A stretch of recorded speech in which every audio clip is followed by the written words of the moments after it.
नमस्कार, महारो राजस्थान में आपका स्वागत है। मैं हूं आपके साथ माजिद अंसारी। इस वक्त की बड़ी खबर आ रही है दौसा से, जहां पर पॉक्सो कोर्ट ने सुनाई है 10 साल की सजा।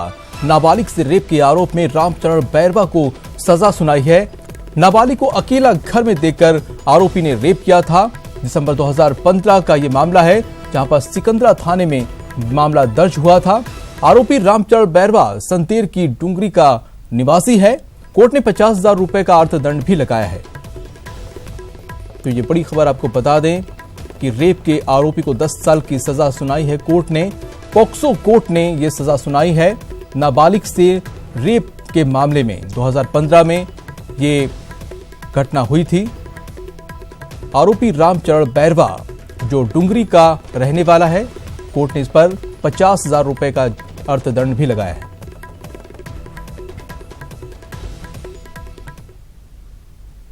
15वीं विधानसभा के पहले सत्र के तीसरे दिन की कार्यवाही कल तक के लिए स्थगित कर दी गई है।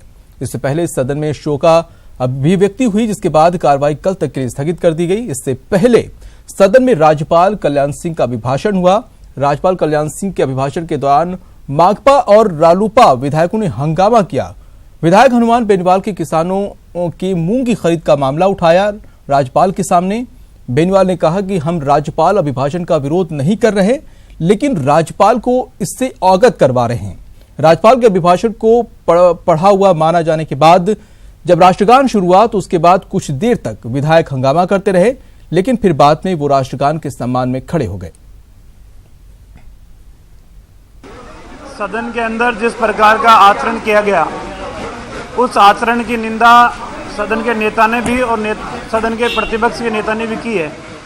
लेकिन दुर्भाग्य इस बात का है कि सरकार के सचेतक और उप सचेतक के इशारे पर कई माननीय निर्दलीय सदस्यों ने इस प्रकार की जो हरकत की है, इससे इस बात को साफ जाहिर होता है कि सरकार ही नहीं चाहती कि महामहिम राज्यपाल का अभिभाषण पूरा पढ़ा जाए। ये बात निश्चित रूप से सही है कि जो आज सदन में हुआ वो ठीक नहीं था, और राज्यपाल महोदय के अभिभाषण के दौरान जो माननीय सदस्य ने टीका टिप्पणी की और बैल में ऊपर तक मेज तक जाकर जो उन्होंने वहाँ पे अपनी भाषा का उपयोग किया, वो कतई ठीक नहीं था। और नीचे उसे सदन की मर्यादाओं को तार-तार कर दिया। मैं भी पिछले लगातार जब से सदन में आया हूँ, इस प्रकार का वातावरण कभी नहीं देखा। सम्माननीय महामहिम राज्यपाल सबके लिए सम्माननीय होते हैं। एक आध बार सुना था कि उनके बारे में अपनी सीट से खड़े होकर के तो किसी ने अपनी बात कही होगी। वसुंधरा ने झूठे मुकदमे लगा के राजकार्य के बाद आके हम लोग जो जनता के लिए बीच में रहते हैं 40-40 दिन तक जेल में डाल दिया हम लोगों को, हमारे घर तोड़ दिए लोगों ने, और जिस तरह का इन्होंने तांडव किया, क्या किया जा सकता है। दुनिया में भारत का लोकतंत्र एक सबसे बड़ी ताकत के रूप में दुनिया के समक्ष दिखाई देता है। उस लोकतांत्रिक प्रक्रिया पर, परंपरा पर किसी तरीके का अमर्यादित आचरण होता है, उसको पूरा देश और दुनिया देखती है। मैं समझता हूं कि लोकतांत्रिक व्यवस्था और परंपराओं के साथ खिलवाड़ करना, अमर्यादित तरीके का आचरण, ये किसी भी स्तर पर निंदनीय है। और अब बात करते हैं एनएसयूआई के बेहतरीन भारत कार्यक्रम की, जिसमें शिरकत करने के लिए डिप्टी सीएम सचिन पायलट पहुंचे हैं। इस खास मौके पर डिप्टी सीएम ने युवाओं से 2019 में केंद्र में कांग्रेस की सरकार बनाने के लिए समर्थन मांगा। उन्होंने कहा कि इसके लिए युवाओं की भागीदारी जरूरी है। इंदिरा गांधी पंचायती राज संस्थान में आयोजित इस कार्यक्रम को संबोधित करते हुए उन्होंने कहा कि पिछले 5 साल में राजस्थान के नहीं आए अच्छे दिन। केंद्र में बैठे कुछ लोगों ने राजस्थान में लगातार जहर घोलने का काम किया। उन्होंने कहा कि स्टूडेंट्स कमीशन एक अच्छा मौका है। स्टूडेंट कमीशन की मांग पर हम प्रयास करेंगे, इस कैबिनेट पे इसे पारित करवाने की कोशिश करेंगे।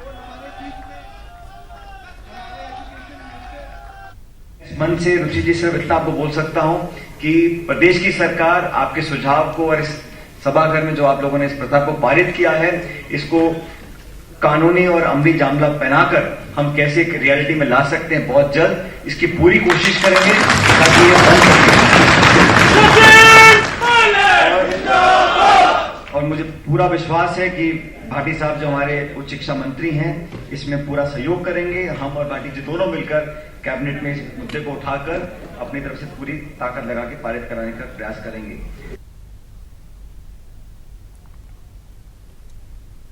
और भारतीय जनता युवा मोर्चा की ओर से देश भर में आज नेशन विद वॉलंटियर्स कार्यक्रम का आयोजन किया गया, जहां अरुणाचल प्रदेश के तवांग में युवा मोर्चा की राष्ट्रीय अध्यक्ष पूनम महाजन ने देश के सैकड़ों युवाओं से संवाद किया। जयपुर स्थित भाजपा मुख्यालय से भी युवा मोर्चा के कार्यकर्ता ऐप के जरिए जुड़े। इस कार्यक्रम में बीजेपी प्रदेश अध्यक्ष मदन लाल सैनी भी मौजूद रहे। इस कार्यक्रम में युवाओं ने 3 तलाक, सबरीमाला, सिख दंगे और सामान्य वर्ग को आरक्षण जैसे मुद्दों पर पूनम महाजन के साथ चर्चा की। ये नमो ऐप का जो कार्यक्रम शुरू किया है और प्रधानमंत्री जी ने कहा था नेशन फर्स्ट, पार्टी सेकंड और मैं थर्ड, यानी हमको ये कह सकते हैं कि सेक्रीफाइस फॉर द ग्रेटर काज, बड़े उद्देश्य के लिए छोटे उद्देश्य को गौण करना चाहिए। इस प्रकार की भावना देश के नवयुवकों में बढ़े और राष्ट्र के हित में आने वाले 19 के चुनाव में मतदान हो और नरेंद्र मोदी जी दोबारा इस देश के प्रधानमंत्री बने। और अब बात करते हैं चिकित्सा मंत्री रघु शर्मा की, जो अपने सरकारी बंगले में शिफ्ट नहीं हो पाए। रघु शर्मा को सिविल लाइंस में बंगला नंबर 18 अलॉट किया गया है। पहले ये बंगला पूर्ववर्ती सरकार में पूर्व मंत्री यूनुस खान के पास था। यूनुस खान का यूं तो अधिकांश सामान यहां से शिफ्ट हो गया है, लेकिन अब भी ऑफिस का सामान नहीं हटने और बंगले में गंदगी का अंबार होने की वजह से ये बंगला शिफ्ट करने में की स्थिति में नहीं है। बंगले का जायजा लिया हमारे संवाददाता सचिन शर्मा ने। प्रदेश में नई सरकार का गठन हो चुका है। मंत्रियों को बंगले अलॉट किए जा चुके हैं। चिकित्सा एवं स्वास्थ्य मंत्री डॉक्टर रघु शर्मा को सिविल लाइंस के बंगला नंबर 18 को अलॉट किया गया है, जिसमें उन्हें जल्दी ही शिफ्ट भी करना है, लेकिन उनकी शिफ्टिंग का काम शुरू नहीं हो पाया है, क्योंकि बंगला नंबर 18 जो कि पूर्व मंत्री यूनुस खान को यह बंगला अलॉट था, वहाँ गंदगी का आलम है। इस समय आप यहाँ देख सकते हैं कि किस तरह से बंगला नंबर 18 को अभी तक खाली नहीं किया जा सका है। यहाँ सामान अभी तक पड़ा हुआ है। इसके अलावा गंदगी का ढेर, यहाँ पर उसका साम्राज्य आप देख सकते हैं। अगर बात करें बंगला नंबर 18 की, तो पूर्व मंत्री यूनुस खान की ओर से यह बंगला जल्दी ही खाली कर दिया जाना चाहिए था, लेकिन यह बंगला अभी खाली नहीं हो पाया है। बल्कि अगर बात करें तो इस बंगले में यहाँ पर पार्टी का आयोजन अब भी हो रहा है। कल ही यहाँ पर करीब 400 से 500 लोगों का यहाँ पर लंच हुआ है, यहाँ पर पार्टी हुई है, जिसकी वजह से इस बंगले में अभी भी गंदगी का आलम यहाँ देखा जा सकता है। डॉक्टर रघु शर्मा को इस बंगले में शिफ्ट होना था, पूजा अर्चना के साथ उन्हें शिफ्टिंग करनी थी, लेकिन ये बंगला अभी तक खाली नहीं हो पाया है। उनके पुत्र सिकंदर यहाँ जरूर पहुँचे सुबह। उनका यह कहना है कि उनका सामान अभी भी यहाँ कुछ बाकी रह गया है, ऑफिस का सामान अभी यहाँ पर पड़ा है और वे इस सामान को जल्दी ही यहाँ से शिफ्ट करेंगे और 10 फरवरी तक उनके पास मियाद है। उनका ये कहना है कि 10 फरवरी तक यह बंगला खाली किया जाना है। उसके पहले इस बंगले को वे खाली कर पाने में अभी फिलहाल समर्थ दिखाई नहीं देते हैं। हालांकि उन्होंने कहा कि इसका फिजिकल जो हैंडओवर है वो विभाग को वे जल्दी ही कर देंगे। पीडब्ल्यूडी के अधिकारी यहाँ पर पहुँचे हैं, सुनील गुप्ता जो कि ऐसी हैं विभाग के, वो इसका चार्ज देख रहे हैं और इस बंगले को देखने के लिए वे खुद भी यहाँ पर पहुँचे हैं और जल्दी ही इसका हैंडओवर लेंगे, ये बात उन्होंने कही है। अगर बात करें इस पूरे बंगले की, तो ये बंगला काफ़ी लंबा चौड़ा है, जिसमें कि यहाँ पर चिकित्सा एवं स्वास्थ्य मंत्री डॉक्टर रघु शर्मा को जल्दी यहाँ शिफ्ट होना है, जिसके लिए इस बंगले की जल्दी ही अब यहाँ सफाई की जाएगी और यहाँ पर उनकी शिफ्टिंग का काम शुरू हो पाएगा। कैमरा पर्सन एहसान के साथ सचिन शर्मा, न्यूज़ 18 जयपुर। बात करते हैं वैभव गहलोत की। निजी कार्यक्रम में शिरकत करने के लिए वो कोटा पहुंचे। वैभव गहलोत का नयापुरा में मंत्री शांति धारीवाल के पुत्र अमित धारीवाल और नगर निगम के नेता प्रतिपक्ष अनिल सुवालका सहित अन्य कांग्रेस कार्यकर्ताओं ने स्वागत किया। वैभव गहलोत रामपुरा में पीसीसी महासचिव पंकज मेहता के आवास पर भी पहुंचे और मेहता से मुलाकात कर मंत्रणा भी की। लोकसभा चुनाव के लिए कांग्रेस के मिशन 25 में मुख्यमंत्री अशोक गहलोत के पुत्र वैभव गहलोत भी अहम रोल में नजर आएंगे। पार्टी हाईकमान फैसला करेगा, उसकी पालना है। हाँ, जो भी वो तो किसको कहाँ से क्या लड़ाना है, कैसे लड़ाना है, वो पार्टी हाईकमान जाने कहाँ से लड़ाना है। मैं तो पहले भी काम कर रहा हूँ 15 साल से, पीसीसी मेंबर ही बना, और पहले मैंने 2003 से जब से कॉलेज ख़त्म किया तब से काम कर रहा हूँ। हम अच्छा प्रदर्शन करेंगे। इस बार लोकसभा चुनाव में मतदान के प्रति जागरूकता की जिम्मेदारी प्रत्येक विभाग को दी जाएगी। यानी निर्वाचन आयोग के निर्देश पर वोटर अवेयरनेस फोरम का गठन किया जा रहा है। इसके तहत प्रत्येक विभाग में एक नोडल अधिकारी बनाया जाएगा। ये नोडल अधिकारी अपने विभाग के कर्मचारियों, अपने रिश्तेदारों और विभाग की योजनाओं के लाभार्थियों को मतदाता जागरूकता का संदेश देगा और मतदान के लिए प्रेरित भी करेगा।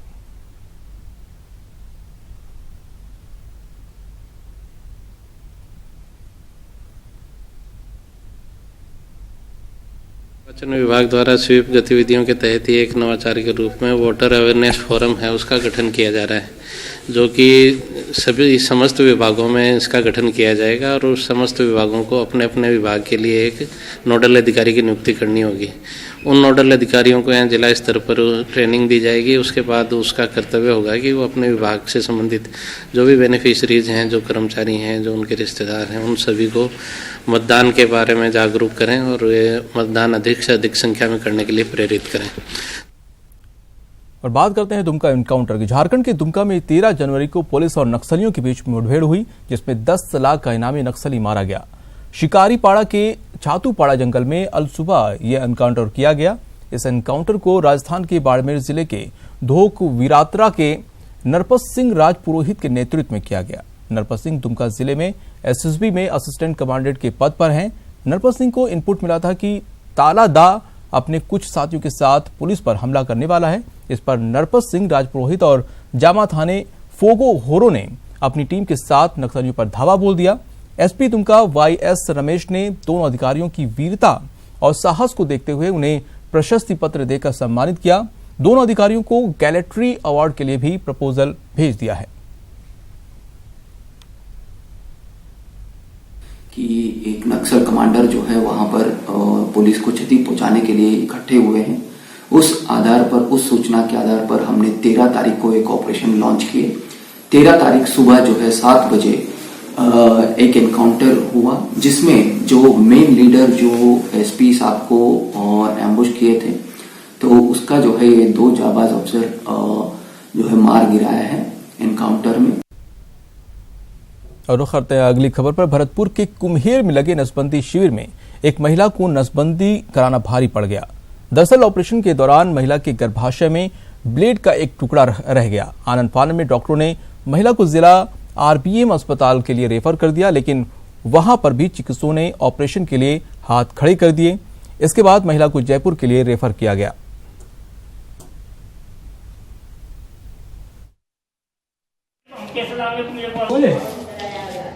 इंस्ट्रूमेंट के या कोई ब्लेड वगैरह टूट जाने की वजह से कोई थोड़ी इंजरी हुई है पेशेंट को, एक को उसको तुरंत जनरल हॉस्पिटल भरतपुर में शिफ्ट किया गया। और भरतपुर के जो सर्जन थे, डॉक्टर्स, उनकी टीम बुलाई गई, उनको दिखाया गया। उन्होंने प्रयास भी किए गए कि इसको यहीं रिमूव कर लिया जाए, परंतु उन्होंने बेटरमेंट के लिए और बेटर फैसिलिटी मिल जाए उसके हिसाब से दृष्टिगत रखते उसको एम्बुलेंस 108 के जरिए जयपुर रेफर कर दिया है। ये कल आज सुबह 10 बजे CSC को मिल के ऑपरेशन कराने ले गए थे, फैमिली प्लानिंग का नसबंदी। तो उधर पे डॉक्टर साहब जैसे ऑपरेशन करने लगे तो उनसे ब्लड अंदर ही रह गया।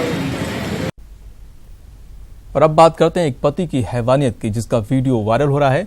भरतपुर में सोशल मीडिया पर वायरल हो रहा है। ये चर्चा का विषय बन चुका है। वीडियो में एक महिला को उसके पति जमकर उसकी पिटाई कर रहे हैं, बल्कि महिला को बुरी तरह से प्रताड़ित भी कर रहा है। वीडियो में सुनाई दे रही आवाज उसके पति की है, जो पत्नी के बाजार जाने पर इतना गुस्सा हो गया कि बेल्ट उतारकर पत्नी की जमकर पिटाई कर दी।